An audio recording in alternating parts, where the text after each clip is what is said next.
कि एक गाय जो है रंभा रही है, रो रही है बेचारी, आंखों से अश्रु गिर रहा है। और गाय को एक बैल समझा रहा है कि हे देवी तुम क्यों रो रही हो, और रोने का कारण क्या है? क्या तुम्हारे परिवार तुमको छोड़ के चले गए हैं, तुम अकेली हो गई हो इसलिए तुम रो रही हो, या तुम इसलिए रो रही हो कि तुम्हारे ऊपर भगवान अवतरित हुए और नाना प्रकार की क्रीड़ा किए, तुमको सुख दिए। वह गाय धरणी यानी पृथ्वी थी, और जब भगवान अपने धाम को चले गए तुम रो रही हो, या तुम इसलिए रो रही हो कि हमारा 3 पैर कट गया है, एक पैर पे मैं खड़ा हूं। तो हे देवी, और रोने का कारण क्या है? जब राजा परीक्षित ने ऐसा दृश्य देखा तो उनके मन में कष्ट हुआ कि मेरे राज्य में इतना बड़ा अधर्म कि बैल का 3 पैर कट गया है, गाय बेचारी रो रही है, ये है कौन? राजा परीक्षित तुरंत उस स्थान पे गए जहां पे बैल और गाय थी, वहां पे गए, बोले तुम लोग कौन हो, और मेरे राज में यह जो अधर्म हुआ है, तुम्हारा 3 पैर कट गया है, किसने काटा है? उसका नाम बताओ और तुम भी अपना परिचय बताओ। बैल जो है साक्षात धर्म था, और गाय जो है साक्षात धरणी यानी पृथ्वी थी। तो धर्म रूपी बैल ने कहा कि हे राजा, हम किसका नाम ले, किसका नाम लेगी? कौन मेरा पैर काट लिया? यदि हम कर्मकांडियों की बात को माने तो कर्मकांडी कहते हैं कि कर्मा प्रधान विश्वर चिराखा, और जो जस करई सो तस फल चाखा। कर्मा प्रधान विश्वर चिराखा, जो जस करई सो फल चाखा। कर्मा प्रधान विश्वर चिराखा, कर्मा प्रधान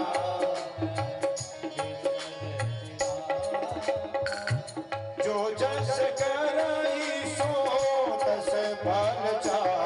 जो जस करई सो तस फल चाखा। कर्मकांडी कहते हैं महाराज, जो जैसा कर्म करता है उस कर्म का उसको फल भोगना पड़ता है। और मीमांसाकारों यदि हम बात माने तो मीमांसाकार कहते हैं कि भैया ये कोई सुख दुख नहीं है, और है भी तो आता जाता रहता है, कि कोई न काओ सुख दुख कर दाता।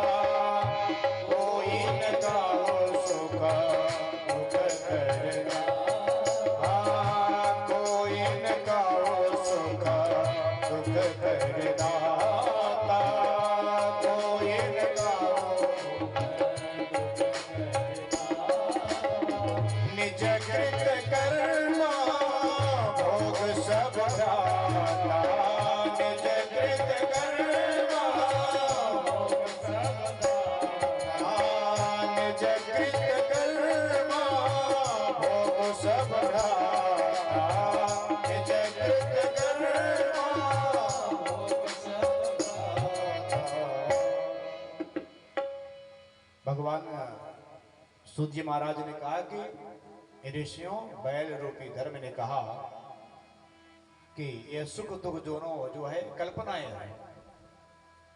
कोई एसी में सुख प्राप्त कर रहा है, तो जो एसी में सुख मिलता है मानव को, वही सुख एक कुत्ते को नाली में बैठने से मिलता है। गंदे नाले में बैठा रहता है और बहुत ही आनंदित हो जाता है। ऋषियों, जो सुख मोटे मोटे गद्दे बैठने से नींद आ जाती है, वही सुख एक किसान को यदि वह खेत की जुताई कर रहा है बैल के साथ, यदि थक जाता है तो उसी ढेले वाले मिट्टी पे अपने हाथ का तकिया बनाकर सो जाता है और उसको वही सुख मिलता है। एक कल्पना है। कि हमको यहाँ सुख मिलेगा, उसमें नहीं मिलेगा। इतना सुंदर बात सुनते ही राजा परीक्षित ने कहा कि यह साधारण कोई बैल नहीं है, ये तो धर्म है। हे धर्म रूपी बैल, फिर भी तुम बताओ, मैं उसको छोड़ूंगा नहीं। इतने में राजा परीक्षित ने क्या देखा कि एक काला कलूटा बहुत लंबा चौड़ा पुरुष हाथ में नंगे तलवार लेकर के और दौड़ा चला रहा है। और राजा परीक्षित को लगा कि जो एक पैर धर्म का बचा हुआ है, लग रहा है उसको भी काट डालेगा, क्योंकि कलयुग है। जैसे वह आगे बढ़ा, इतने राजा परीक्षित ने म्यान से तलवार लेकर के मारने के लिए आगे बढ़ गया। अरे दुष्ट, तेरी इतनी हिम्मत कि मेरे राज में तू इतना बड़ा पाप कर्म कर रहा है, आज मैं तुझे छोड़ूंगा, तुझे समाप्त कर दूंगा। वह कलयुग था। कलयुग को लगा कि अरे ये तो वास्तव में राजा आज मेरा वध कर देंगे। कलयुग तुरंत तलवार को फेंक करके और राजा परीक्षित के चरणों में लेट कर गिर गया और प्रणाम करने लगा, त्राहि माम, त्राहि माम। और जैसे वह लेटा, तुरंत राजा परीक्षित को मेरे बाबा की बात याद आ गई कि शरण में शत्रु आ जाए तो क्षमा कर। बोले, अरे दुष्ट, तुझे शर्म नहीं आ रही है? यह पशु है, इसका तू पैर काट रहा है, इसका अपराध क्या है? क्या यह धरती पर रहने के लायक नहीं है? तुमने इतना बड़ा पाप कर्म क्यों किया? तू मेरे राज्य से भाग जा से। कलयुग हाथ जोड़कर बोला, सरकार कहां जाए हम तो जहां जहां जाते हैं आप तलवार धनुष बाण लेकर खड़े दिखलाई पड़ जाते हैं, हम डर जाते हैं, हम कहां जाएं? सरकार, हम आपके शरण में आए हैं, मुझे हमारी रक्षा करिए और कहीं हमको भी जगह दे दीजिए, हम वहीं पर रह लेंगे, हम कहां जाएंगे? तो राजा परीक्षित को कलयुग के ऊपर थोड़ा सा दया आया। तब राजा परीक्षित ने कलयुग को 4 स्थान दिया। कौन सा? कि द्यूतम पानम स्त्रिया सोना यत्रा धर्म चतुर्विध। 4 स्थान दिए। द्यूतम, जहां पे जुआ हो रहा है। पानम, जहां पे जो है दारू वगैरह पिया जाता है। और तीसरा, जहां पे स्त्री अपनी मर्यादा को भूल कर गलत रास्ता अपना लेते, वहां पे कलयुग का वास है। और जिस घर में हमेशा कलह रहता है, झगड़ा होता रहता है, वहां भी कलयुग का वास रहेगा। तो राजा परीक्षित ने इसलिए यह स्थान दिया, वे जानते थे मेरे राज्य में यह स्थान तो है ही नहीं, और जब स्थान नहीं मिलेगा तो भाग जाएगा। अच्छा, कलयुग में इतनी तेज था, इतना तेज था कि इतने में कलयुग राजा परीक्षित के सारे नगर में भ्रमण करके आकर खड़ा हो गया कि सरकार, ठीक है आपने हमको गंदा समझा और गंदा स्थान दिया। अरे हम तो सोच रहे थे कि मेरा बहुत बड़ा परिवार है। कलयुग का परिवार कौन है? जो कभी भगवान को न मानता हो, जो गलत खाता हो, जो गलत पीता हो, जो मर्यादा के बाहर रहता हो, ये सब कलयुग के परिवार है। सरकार बहुत लंबा परिवार है, 4 रूम में हमारा नहीं हो पाएगा।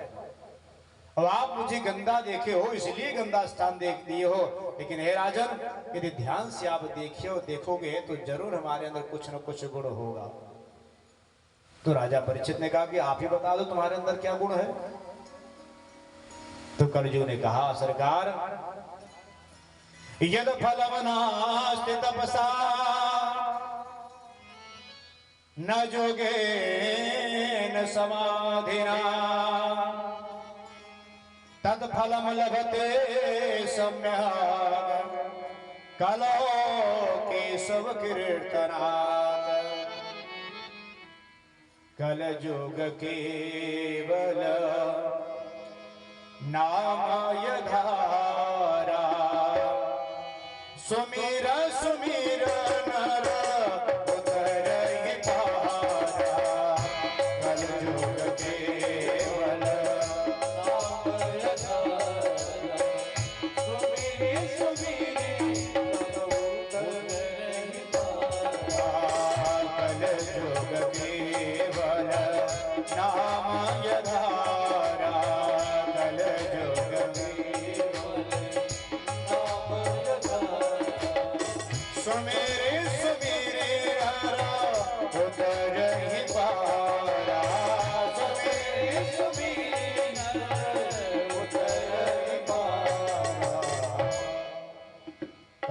कहा सरकार हमारे अंदर वह गुण है, जब मेरा समय आएगा ना तो जो संत महात्मा बरसों वर्षों तो तपस्या करते हैं फल नहीं मिलता, यज्ञ अनुष्ठान करते हैं फल नहीं मिलता, उसे कई गुना ज्यादा कम समय में वही हम फल देते हैं।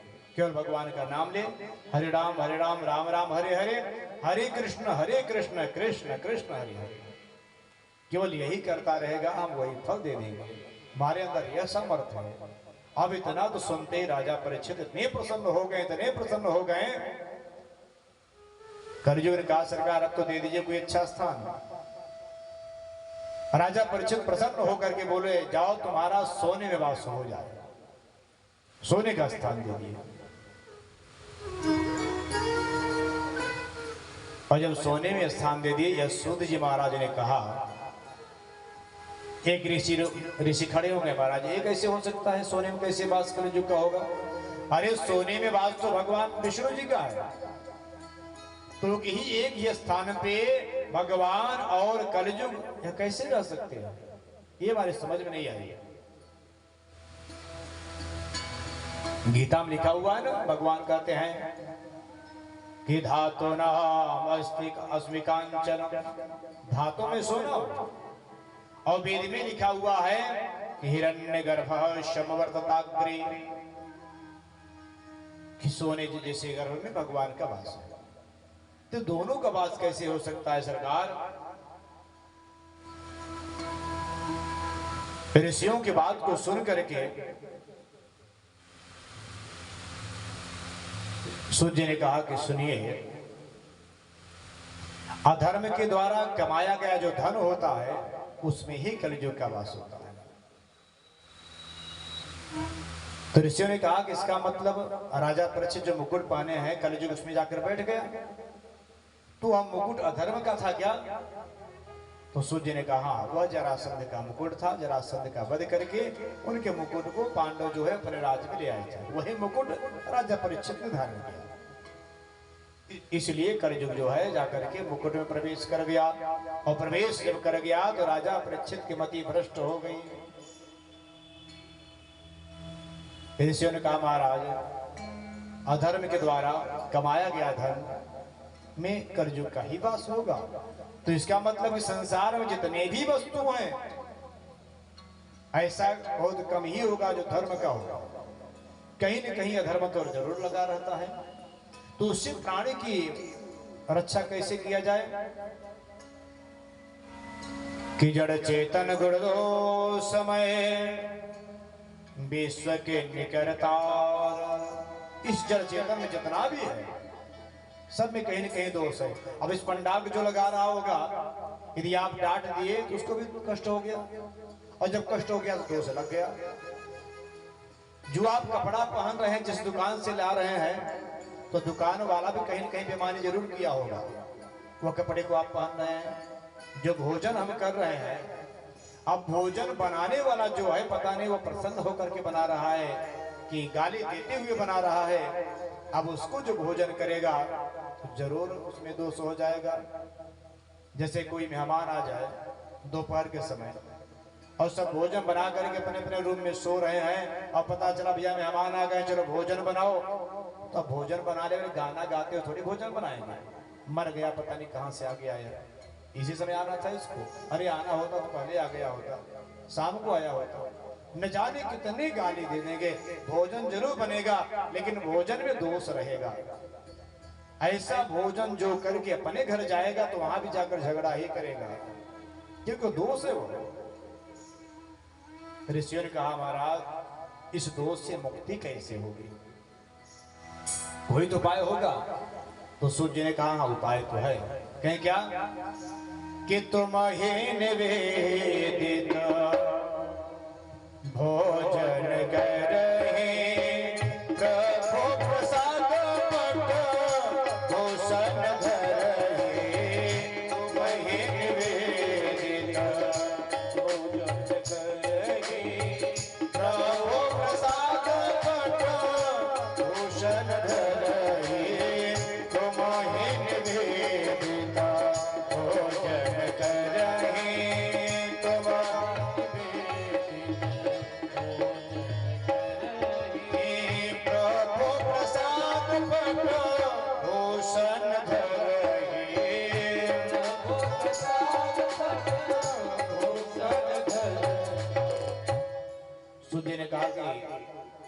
में जो भोजन बन रहा है ना, पर उस भोजन को भगवान को भोग लगा दो तुलसी पत्र डाल करके, तो वह प्रसाद बन जाता है। तब प्रसाद वह करने योग्य होता है। हे प्रभु, ये मैं आपको निवेदित कर रहा हूं। प्रसाद का दूसरा अर्थ होता है घर। जिस घर में हम रह रहे हैं, नया घर बन रहा है तो क्यों गृह प्रवेश होता है? क्योंकि नींव खोदते समय कितने जीव मर गए होंगे, कितने वृक्ष कटे होंगे, कितने मजदूर को भी दुख हुआ होगा, कहीं कहीं कोई मर जाता है। तो उस दोष की निवृत्ति के लिए गृह प्रवेश होता है, वास्तु शांति होता है। पहले भगवान को वहां विराजमान कराया जाता है, पहले भगवान को भोग लगाया जाता है, भाई बांधव खिलाया जाता है। उसके बाद ठाकुर जी से प्रार्थना किया जाता है, प्रभु यह भवन हमको प्रसाद के रूप में दीजिए, इसमें मैं भी रहूंगा। तब वह घर जो है शुद्ध हो जाता है।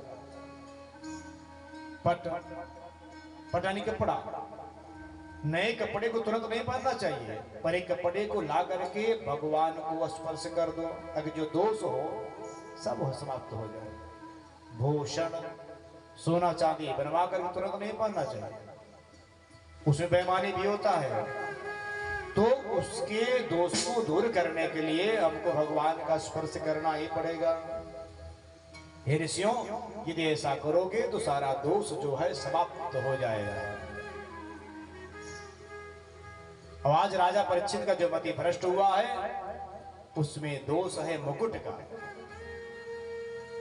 राजा परीक्षित का मति जब भ्रष्ट हो गया ना, तो जंगल फिर गए, आगे बढ़ रहे हैं। आगे जाते जाते उनको जब प्यास लगी, प्यास सताने लगी, तो जल का खोज करते करते एक संत महात्मा के कुटी में गए।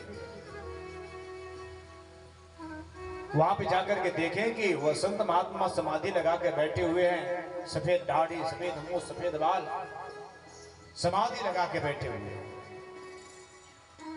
वहां जाकर के राजा परीक्षित ने कहा कि हे महात्मा, मुझे जल पिलाइए। लेकिन महात्मा का जो समाधि था वो असली समाधि था। महात्मा को पता नहीं चला कि मेरे राज्य में राजा परीक्षित आए हुए हैं। बार बार कहने के बाद जब महात्मा ने आंखें नहीं खोला तो राजा परीक्षित की मति भ्रष्ट हो गई थी। राजा परीक्षित ने कहने लगे, अरे तो ढोंगी है, ये ढोंग कर रहा है, हमको देकर के आंखें बंद कर लिया है ताकि पानी न पिलाना पड़े। इसको यह मालूम नहीं कि मैं राजा हूं, राजा परीक्षित हूं, मुझे प्यास लगा हुआ है, मैं बार बार पानी मांग रहा हूं, क्या ढोंग करके बैठा हुआ है। तो राजा के मन में यह विचार आया कि इसके साथ ऐसा कुछ दुर्व्यवहार करूं, यदि वास्तव में आंखें बंद किया होगा तो भाग जाएगा।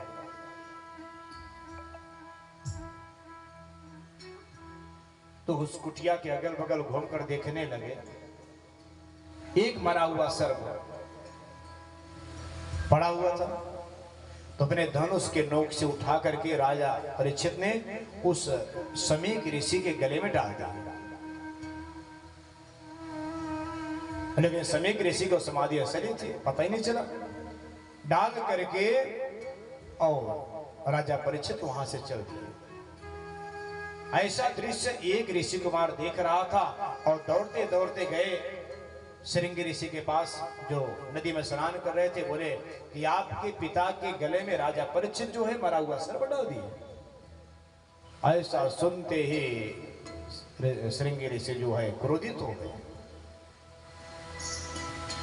और जब क्रोधित हो गए अपने जल कमंडल से जल लेकर के श्राप दे दिया। इति लंघित मर्यादम तच्छकः सप्तमे हनि दंक्ष्यते स्म कुलांगारम चोदितो में तद्रुहा। हे राजा परीक्षित, तुझे इतना घमंड, तू पागल होकर के मेरे पिता गले में जो मरा हुआ सर्प डाल दिए हो, आज मैं तुझे श्राप देता हूं कि आज के 7वें दिन इस मरे हुए सर्प के जो पूर्वज है तक्षक नाग आकर के तुझे डस लेंगे, तुम्हारी अकाल मृत्यु हो जाएगी। ऐसा वाक वज्र छोड़ दिए और रोते हुए आए तो देखे कि पिताजी गले में मरा हुआ सर्प था। सब बच्चे खड़े होकर रो रहे हैं वहां पे। जब कुछ देर बाद उनको होश आया, समाधि टूटी, तब देखे बच्चे लोग रो रहे हैं। बोले बेटा क्या हुआ, तुम लोग रो क्यों रहे हो? एक ऋषि कुमार ने कहा कि महाराज गुरुदेव, आपके गले में मरा हुआ सर्प राजा परीक्षित ने डाल दिया और श्रृंगी ऋषि जो है उनको मृत्यु का श्राप दे दिए, आज के 7 बजे तुम्हारी मृत्यु हो जाएगी। समीक ऋषि मरा हुआ सर्प ने गले से निकाल कर फेंक दिए और बोले बेटा यह तुमने क्या कर दिया? इतने पहुंचे हुए राजा को आपने श्राप दे दिया, यह ठीक नहीं है। बेटा तुम जानते हो मेरी जो समाधि थी वो असली समाधि थी। मेरे राज्य में, मेरे कुटिया में राजा परीक्षित आए हैं तो मुझे जल पिलाना चाहिए, लेकिन बेटा मुझे तन के भी ज्ञान नहीं था कि मेरे कुटी में कोई आया है। अरे तू राजा है ना, सात्विक तामसिक राजसी ये सब भोजन करते हैं। यदि राजा को क्रोध आ गया हो इसमें कोई बड़ी बात नहीं, लेकिन तुम एक संत हो, संत को यह क्रोध आ जाए यह ठीक नहीं है। कि तिच्छया करुणया मैत्या चाखिल जंतुषो समत्वेन च सर्वात्मा भगवान संप्रसीदति।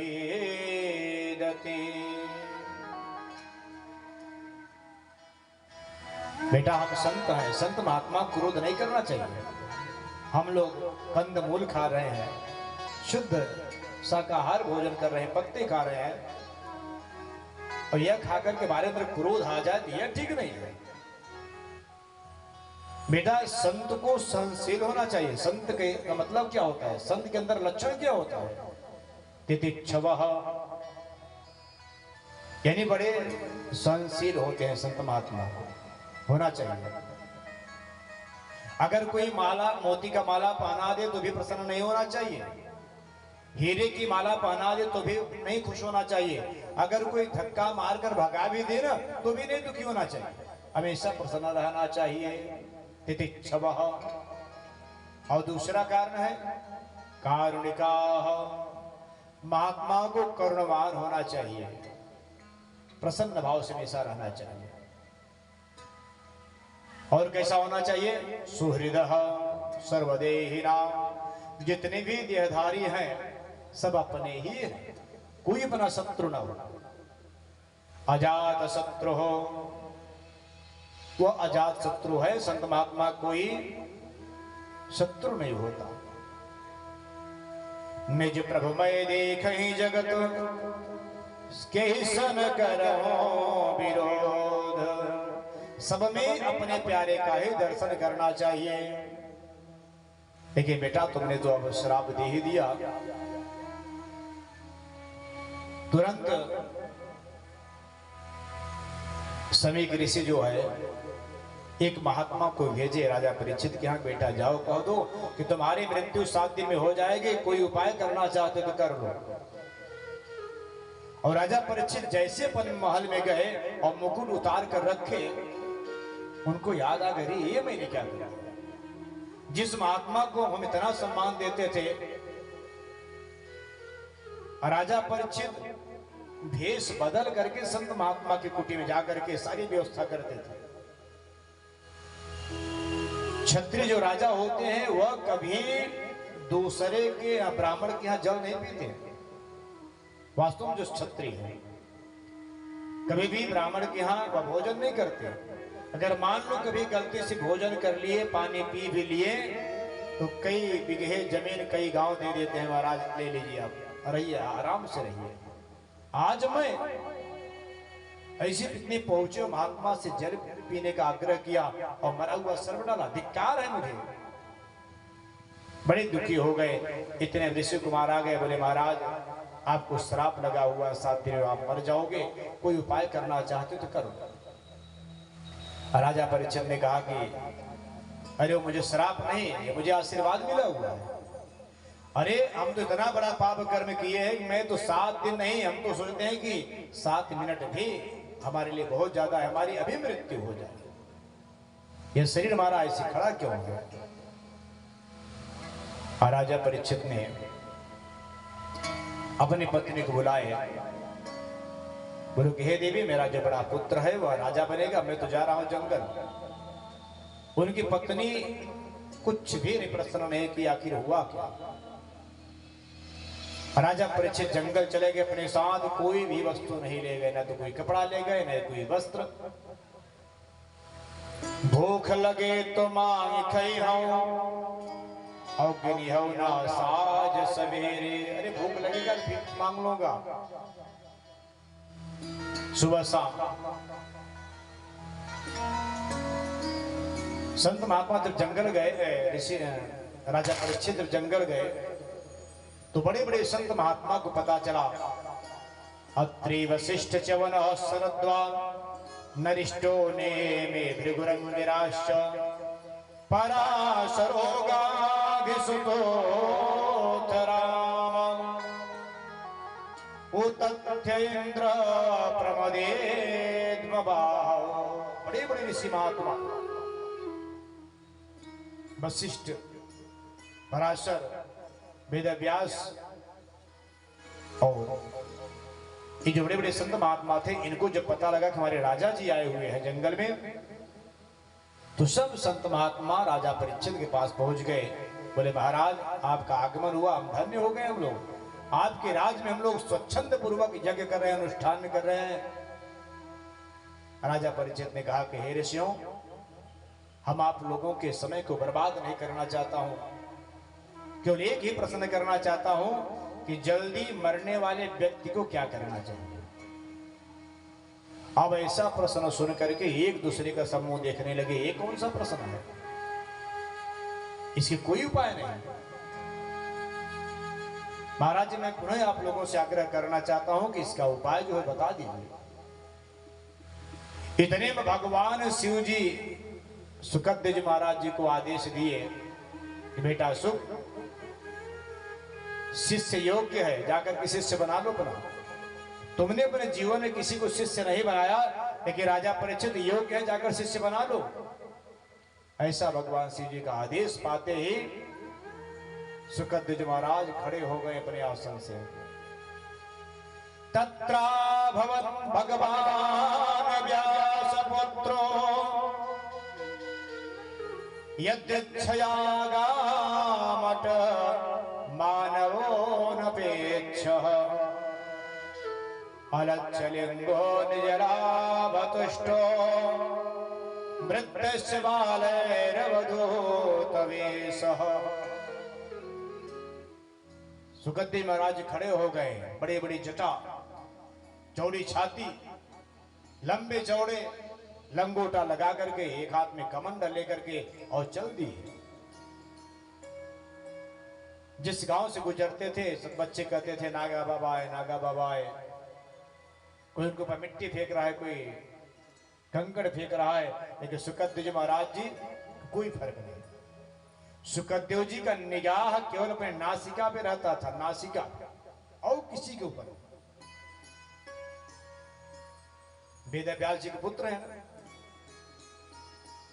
एक बार वेदव्यास जी के मन में आया कि मेरा बेटा इस कथा का अधिकारी है, भागवत का अधिकारी है, क्योंकि वेदव्यास जी 18 पुराण की रचना किए थे। 18 नहीं 17 पुराण की रचना की थी वेदव्यास जी महाराज।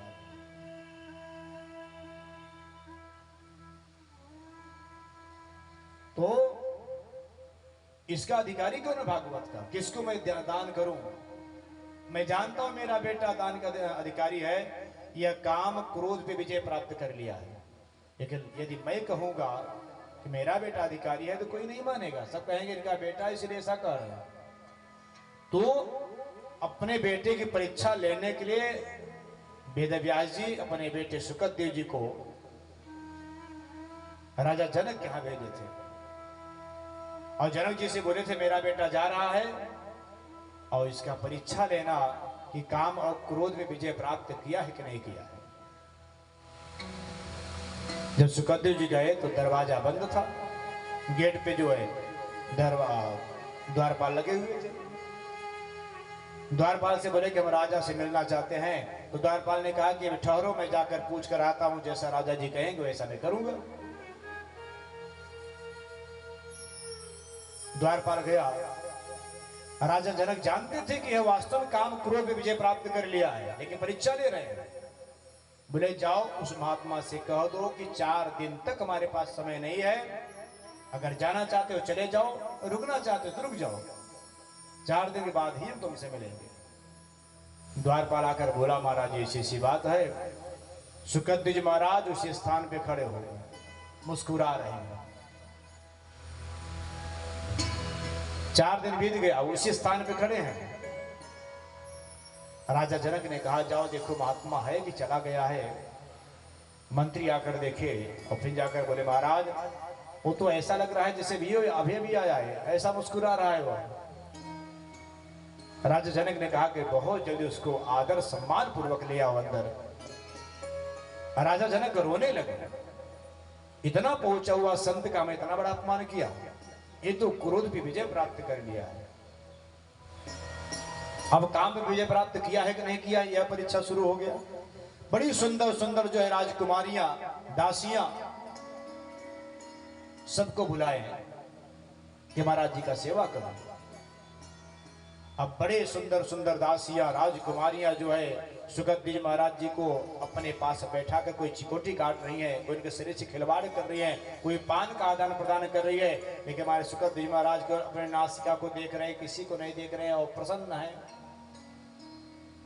तब राजा जनक तुरंत लेट करके प्रणाम किए कि क्षमा करे प्रभु, आपके पिताजी का आदेश था इसलिए मैंने ऐसा किया। आप जैसे वीतरागी संत कोई हो ही नहीं सकता। तब वेद व्यास जी ने अपने पुत्र सुखदेव जी को श्रीमद् भागवत का दान किया। आज वही वेद सुखदेव जी महाराज चल रहे हैं। आज उल्टा जल जो है प्यासे के पास जा रहा है। और जैसे वेद व्यास जी पहुंचे, 16 वर्ष के सुखदेव जी महाराज, सारे ऋषियों ने कहा कि देखो महाराज जी आ गए हैं और इनसे ऐसा ही प्रश्न करना जैसा प्रश्न हमसे आप किए हो। राजा परीक्षित प्रणाम किए और बहुत ढेर सारा उनका सम्मान करने लगे कि आपका दर्शन हुआ, कृतज्ञ शुद्ध हो गए हैं, कृतकृत्य हो गए हैं। तो संत महात्माओं ने इशारा किया कि ज्यादा इनका सम्मान मत करो, ज्यादा प्रशंसा मत करो, नहीं तो तुरंत वापस चले जाएंगे। जो बात करना है तुरंत बोल दो। सुखदेव जी महाराज पधारे हुए हैं। एसाम संस्मरणाद पुंसा सद्य शुद्ध्यन्ति वै गृहा किं पुनर्दर्शनम स्पर्श पाद शौचासनादि। अरे महाराज जी, आप जैसे महापुरुषों का नाम स्मरण करने से सभी पाप नष्ट हो जाते हैं। आपका दर्शन हो गया, इससे बड़ा सौभाग्य और क्या हो सकता है। मैं आपसे एक ही प्रश्न करना चाहता हूं महाराज कि यतः पृच्छामि संसिद्धे योगिना परमं गुरो मृपुरुषस्येह यद् कार्यं म्रियमाणस्य सर्वथा। सरकार, जो शरीर है नश्वर है, क्षणभंगुर है, कब क्या हो जाए कोई नहीं जानता। क्षणभंगुर जीवन की कलिया कल प्रातः को जाने खिले ना खिले।